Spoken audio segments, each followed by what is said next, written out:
ស្ដីបងប្អូនទាំងអស់គ្នាបាទនេះទឹកដីកោះរ៉ុងកោះរ៉ុងស្អាតស្អាត3-4នាក់បងអង្គុយញ៉ាំបាយលេងឃើញថាទស្សនភាពមកណាស់ស្អាតប៉ុន្តែស្អីមានភ្ញៀវទេគឺខែវស្សាចឹងគេហៅថា green ឬក៏ low season នៅតំបន់នេះមួយរយៈនេះក៏លើស្អីមានភ្ញៀវលើសេដ្ឋកិច្ចយើងធ្លាក់ខ្សោយមានហាងបរទេសបារក្លឹបអីក៏មានដែរនេះ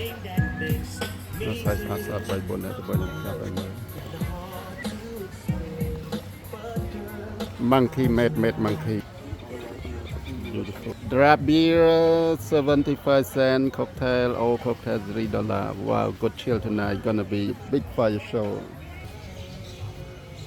នេះបងប្អូនតាណាល្បីគេអីគេ fire show ចឹងរៀងរាល់ថ្ងៃ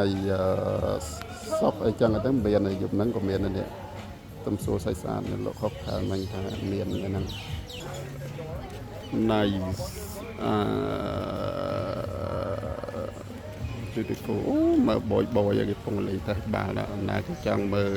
បយហ្នឹងមកនេះជួយយ៉ាអូ